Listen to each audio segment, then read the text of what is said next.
මචල්ලා මේ වෙලාවේ රාජපක්ෂ කල්ලි ඇතුළේ මේ ගම්මන් පිළලා ගොම්මන් පිළලා විවල් විලා සරත් වීර සේකරලා කලබලයක් තියෙන හේතුව පුරුවන් නම් ඔයාලා කියන්න. මෙන්න මේකයි සිද්ධිය ඔන්න අහගන්න.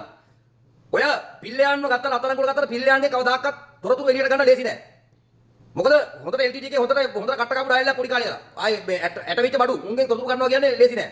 අනිත් එක තමයි සලේ කිනුත් එමය සලේ තමුදාවේ කාලයක් තිස්සේ හොඳට තෙල්ල පොඩිලා ඉන්න තොරතුරු ගන්න ලේසි නෑ. මොන දේවල් කිව්වත් තොරතුරු ගන්න ලේසි නෑ.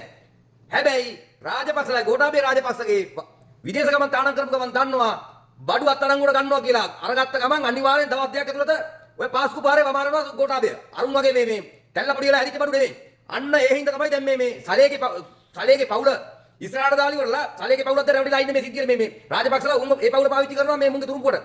ඔය රාජපක්ෂලා ගොම්මන් පිළලා. මේක තමයි සිරා සිද්ධිය මෙතන. දැන් සලේගේ පවුල ඒ පවුලේ මිනිස්සුත් රාජපක්ෂලා කී මහලි වරලා මේ ගේම් එක ප්ලේ කරනවා. හැබැයි රාජපක්ෂලා කරන්නේ මේ මිනිස්සු පාවිච්චි කරන සලේගේ පවුල. කොහොමද වැඩේ? ඕක රාජපක්ෂ මේ ගෝඨාභය අත්අඩංගුවට ගත්ත ගමන් ඔක්කොම එළි වෙනවා. වමාරනවා තවත් එකේ වමාරනවා. ඔන්න ඕක තමයි සිද්ධිය. සීබුද්ධියෙන් අහන්න ඕන සිද්ධිය. ඉතින් මේක මේ අනික මේ බයියෝ ටික කලබල වෙලා තියෙන්නේ මුන් කිසි දෙයක් දන්නේ නැහැ. අරුන් රාජපක්ෂලා ගහ ප්ලේ කරන ගේම් එක මුන්ට මෙලෝ හතරක් දන්නේ නැහැ මුන්. ඉතින් මොකද්ද මේක ඔන්න ඕක තමයි සිරා සිද්ධිය. ගෝඨාභය අත්අඩංගුවට ගත්ත ගමන් මෙතර කාලයක් අනික මේ ඔය කවුරු කලබල වුන්නේ නැහනේ. ගෝඨාභයගේ විදේශ ගමන් ගමන බලපත්‍රයේ අවෝසි කරපු ගමන් තමයි මේ කට්ටිය ඔය සෙල්ලම දාන්න ගත්තේ රට ඇතුලේ. ඔන්න ඔය වෙනකන් කිසිම කෙනෙක් සද්ද නැතුව හිටියා. මොකද අර උදවියගෙන් ඔය සිද්ධිය එළියට ගන්න ලේසි නෑ. තේරෙනවනේ සිද්ධිය. ඔයාලගේ අදහස කොටාගෙන යන්න විතරේ. thank you නා ජය වේවා. ශ්‍රී ලංකාවට ජය වේවා.